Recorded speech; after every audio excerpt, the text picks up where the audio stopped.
샬롬. 오늘은 시편 1편의 말씀을 통해서 위로와 소망을 받기를 원합니다. 그는 시냇가에 심은 나무가 철을 따라 열매를 맺으며 그 잎사귀가 마르지 아니함 같으니 그가 하는 모든 일이 다 형통하리로다. 아멘. 시냇가에 심은 나무의 비유를 통해서 우리 성도들이 복 있는 사람이 되기를 원합니다.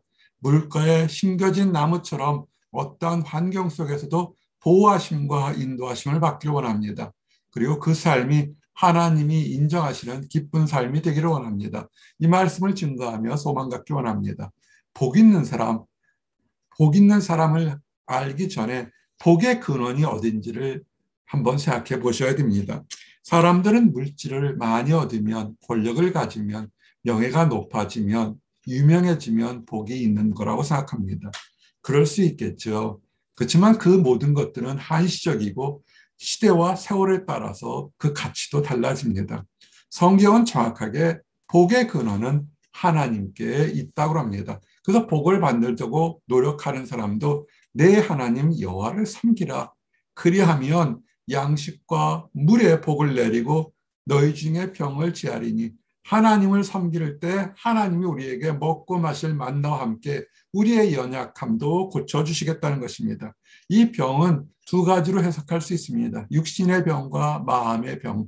육신의 병을 고칠 수 있고 또한은 어떤 경우에는 육신의 병은 그대로 있다 하더라도 세상을 보는 관점이 바뀌어서 마음의 병, 낙심을 고칠 수 있습니다. 그래서 복의 근원이 하나님이신 걸 믿고 말씀을 따라오시기를 원합니다. 복의 근원인 하나님이신데 하나님은 사람들에게 복을 나눠주시기를 원하는 것이 하나님의 뜻입니다. 세상은 어떨까요? 가진 자만이 자기의 축복을 누리려고 지키려고 합니다. 그래서 자기와 경쟁자를 쫓아내거나 약한 자를 무시하는데 세상에 그 어떤 것보다 강하고 위대하신 하나님은 오히려 부족하고 연약하고 나약한 사람들에게 복을 주시고 지키시기를 원하는 것이 하나님의 뜻인 것입니다. 이것이 축복이죠. 이것이 복음인데 악한 마귀들이 이것을 못 듣게 하죠. 속지 마셔야 됩니다. 하나님은 우리에게 복을 주시려고 합니다. 근데 악한 것들은 이 하나님의 뜻을 자꾸 속여요. 하나님 뜻은 그런 게 아니다. 어떤 속박에 자꾸 얽어매고 하나님이 어디 계시냐 그냥 즐겁게 살자 그렇습니다. 그러면 우리는 어떻게 해야 됩니까? 악인들의 꼬임, 악인들의 꼬드김에서 멀어져야 되죠. 복 있는 사람은 하나님이 복을 주신다는 근원을 깨닫고서 세상에서 꼬드기는 것들, 세상에 약한 것들, 세상은 무엇을 해야 부유해지고 세상은 무엇을 해야 치유받는다 했지만 모든 것은 하나님의 주권 안에 있으면서 하나님을 믿고 나가시기 바랍니다. 그리고 특별히 교만하지 않아야 됩니다. 교만한 것은 하나님을 인정하지 않는 것이죠. 교만하지 않게 되면 하나님의 율법을 즐겁게 됩니다. 율법, 법률 그러니까 억지로 지켜야 되는 의무 같지만 하나님이 율법을 주신 것은 사람을 속박하려고 하는 것이 아니라 사람을 안전하게 하고 사람에게 축복 주려는 것을 율법을 주셨던 것입니다. 지킬 수 있는 율법, 그 율법 안에서 기쁨이 있기 때문에 율법을 묵상하고 율법이 무엇인지를 깨닫게 되면 그 안에서 우리가 복을 얻을 수 있습니다. 그래서 지혜로운 사람은 틈만 되는 대로 말씀을 읽고 묵상하며 암송하면서 하나님의 뜻이 무엇인지를 찾으려고 노력합니다. 여호수아에게 하나님이 직접적으로 명령하죠. 여호수아가 가나안 땅에 수백만의 이스라엘 백성 들고 들어가야 될 때 두렵습니다. 불세출의 지도자 모세가 기적을 하나님 앞에 능력받아서 일으켰지만 여호수아는 그런 능력이 없었죠.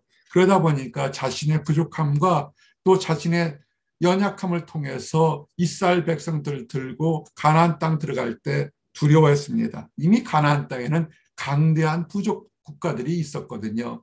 그럴 때 하나님은 세상을 보지 말고 주야로 하나님의 말씀을 묵상하고 그 가운데 기록한 대로 지키면 그러면 내가 어디로 가든지 형통하리라는 것입니다. 새로운 사업을 준비하시는 분들이 있습니다. 새로운 학업을 준비하는 사람들이 있습니다. 새로운 시작을 준비하는 사람들이 있습니다. 두렵습니다. 한 번도 가보지 않은 것이고 새롭게 시작해서 성공할지 실패할지 너무 두렵고 초조합니다. 어떻게 해야 됩니까? 말씀을 집중하십시오. 말씀대로 하나님 말씀을 읽고 묵상하고 지키려고 노력할 때 내가 어디로 가든지 하나님께서 형통하도록 인도하겠다는 이 말씀을 믿으시기 바랍니다. 그럴 때 하나님 말씀을 읽고 묵상하며 지키려고 노력할 때 우리는 물가에 심겨진 나무처럼 형통하게 됩니다. 말씀을 잘 보십시오. 물 속에 심겨진 것도 아니고 물 밖에 멀리 떨어져 심겨진 것도 아닙니다. 물 밖에서 멀리 사막 가운데 심어졌으면 아무리 좋은 나무라도 말라 죽을 수밖에 없습니다. 물 속에 심어놓으면 나중에 썩어버리죠. 자랄 수가 없죠. 물가에 나무가 가장 자라기 좋은 곳에 심겨놓은 나무처럼 우리를 보호하셔서 가물 때에도 마르지 않다는 것입니다. 아마 지금 세상적으로 우리의 삶이 가물때입니다. 40년 만에, 미국은 40년 만에 가장 높은 물가가 지속되고 있습니다. 전 세계 다른 나라도 한 번도 경험하지 못한 고물가를 지금 경험해 가고 있습니다. 모든 것이 어렵죠. 모든 기회가 마른 것처럼 적어지는 것처럼 보입니다.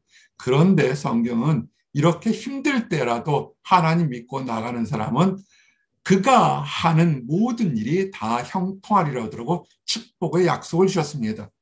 그런데 악인들, 하나님의 능력을 무시하고 하나님이 없다고 주장하고 내 뜻대로 살기를 원하는 사람들은 그들은 이 마른 때같이 이 거친 세상에서 성공하지 못한다는 것입니다. 형통하지 몰라서 메마른 곳에 나무가 있으면 어떻겠습니까? 마르죠. 풀도 어떻습니까? 말라 죽습니다. 바람에 나는 겨처럼 그냥 이리저리 흔들리다가 사라지고 불살라질 수밖에 없습니다. 악인들은 겨와 같이 다 사라지게 됩니다. 악인들이 어떤 걸까요? 손과 발로 나쁜 짓 하는 거 맞습니다. 악인들입니다. 근데 성경은 그거보다 더 근원적으로 하나님의 존재를 무시하고 인정하지 않고 하나님께서 주신 교훈을 미워하는 사람들, 그런 사람들은 하나님께서 이렇게 하면 축복을 주실 거다. 하나님의 뜻이 뭐라습니까? 우리에게 축복을 주시고 우리를 보호하시기를 원하는데 하나님 존재를 무시하니까 내 힘으로 무엇을 하려고 그러죠. 그러니까 늘 싸우고 다투죠. 그런데 하나님은 내버려 두세요. 그런 사람들에게는 자기 행위의 열매대로 자기 꾀에 배부린다. 자기가 한 것처럼 세상은 동물의 세계야, 약육강식이야. 자기가 강자할 때는 우쭐할지 모르겠지만 더 강한 사람 만나서 자기가 비참해질 것은 한 번도 생각해보지 못하는 것 같습니다. 자기 행위의 열매를 먹으며 그렇게 하나님 없다고 주장한 그 모습대로 더 악한 사람을 만나게 된다는 것입니다. 그래서 실패하고 망한다는 것입니다. 여러분, 우리가 알 것은 하나님 손에는 복과 저주가 양손에 달려 있습니다. 한 손에는 축복이, 한 손에는 저주가 있습니다. 그래서 하나님을 인정하는 의인에게는 축복을 주시고 하나님을 저주하고 하나님 인정하지 않는 사람에게는 저주가 있다는 것입니다. 듣기 싫어도 들으셔야 합니다. 하나님이 살아계시고 하나님은 심판하십니다. 그래서 하나님은 악인들에게 그냥 내버려 두세요. 그들이 얘기하죠. 하나님이 어딨냐? 하나님 있으면 나를 좀 어떻게 해봐라. 그런 사람에게는 하나님은 간섭하지 않습니다. 그냥 내버려 둡니다. 그 사람이 하는 대로 그냥 내버려져서 결국은 망하게 놔둡니다. 그러나 잘했을 때도 실패했을 때도 하나님을 바라보는 의인들에게는 가장 소망하는 것보다 더욱더 아름다운 결과로 하나님께서 이루어 주시는 것을 늘 믿으시기 바랍니다. 그리고 그런 의인들은 이 땅에서 잘 먹고 잘 사는 것뿐만 아니라 하나님이 인정하셔서 이 땅의 삶뿐만 아니라 천국의 삶까지 인도하신다는 것을 늘 기억하시기 바랍니다. 악인들의 가장 단점이 뭐냐면 사람은 내 생명은 나의 것이고 죽으면 끝이라고 생각합니다. 죽음 이후에 심판이 있다는 것을 깨닫지 못합니다. 왜 그들이 이 땅 살면서 그렇게 부어라 먹어라 마셔라 하면서 쾌락을 추구하는 이유가 뭔지 아십니까? 죽음 이후의 삶이 두렵기 때문에 그렇습니다. 두렵고 초조하니까 반대로 이 땅 살아있을 때 무언가를 누려보려고 합니다. 심판의 날에 그들은 결코 구원받지 못합니다. 용서받지 못합니다. 심판의 날에 의인들만이 구원을 받게 됩니다. 세상 많은 사람들이 마지막 때에 깨닫는 것이 하나 있습니다. 마지막 때 진실로 이 땅에 하나님이 계셔서 모든 사람 각자를 심판하시는 하나님이 있다는 것입니다. 지금은 육신에 속한 사람은 이 말을 아무리 얘기해도 깨닫지 못합니다. 오히려 환경이 어렵고 배운 것이 짧고 육신의 질병 들어서 오히려 하나님이 계심을 깨닫는 사람이 세상의 가장 높은 학문과 세상의 많은 물질을 가진 어리석은 사람보다 오히려 은혜가 될 수 있다는 것을 아셔야 됩니다. 마지막 때에 심판이 있습니다. 그런데 이 심판을 두려워할 필요는 없습니다. 하나님의 택한 의인들은 심판 때에 우리를 주님의 사랑으로 주님의 자비하심으로 보호하십니다. 무릇 의인들의 길은 여호와께서 인정하시나 우리가 의인이 될 수가 없죠. 어떻게 의인이 되겠습니까? 의인이 되는 것이 뭡니까? 하나님의 사랑이죠. 하나님의 자비하심으로 우리가 죄인 되었을 때 우리를 생명을 얻는 의인의 자녀로 불려준 것이죠. 의인의 열매는 생명나무라. 지혜로운 사람은 사랑을 얻느니라. 하나님 안에서 말씀을 닦고 깨닫는 사람은 영생을 얻는 방법을 알고 하나님의 축복을 받죠. 어떻게 영생을 얻었을까요? 우리 주님 예수 그리스도로 말미암아 그리스도의 피로 우리를 위하여 십자가에 대신 죽은 그리스도의 피로 우리가 죄 용서를 받았죠. 죄 용서를 받아서 우리가 의인이 되었습니다. 이것이 믿음이고 이것을 믿는 것이 우리를 의롭게 하십니다. 오직 의인은 믿음으로 말미암아 살리라. 우리가 의인이 됐을까요? 우리는 부족합니다. 그러나 우리를 사랑하신 우리에게 축복을 주시기는 하나님의 뜻과 예수님의 사랑으로 인해서 우리는 죄 용서를 받았습니다. 그것을 믿는 믿음, 예수 그리스도의 보혈로 우리가 죄 용서함을 받았다는 그 믿음이 우리를 의롭게 하시는 것입니다. 사랑하는 성도 여러분, 그 믿음이 우리를 시냇가에 심은 나무처럼 번성케 하고 형통하게 할 것입니다. 세상 두려워하지 마십시오. 하나님께서 우리를 지켜주십니다. 우리는 복 있는 사람이고 물가에 심겨진 나무처럼 마를 때에도 거칠 때에도 하나님께서 인도하실 겁니다. 하나님을 보시고 하나님을 신뢰하시고 하나님이 인정받는 그런 삶이 되시기를 원합니다. 기도하시겠습니다. 하나님 감사합니다. 하나님께서 택한 의인들이 시냇가에 심은 나무처럼 잎사귀가 마르지 않고 하는 모든 일이 형통하겠다고 축복 주신 것을 인하여 감사합니다.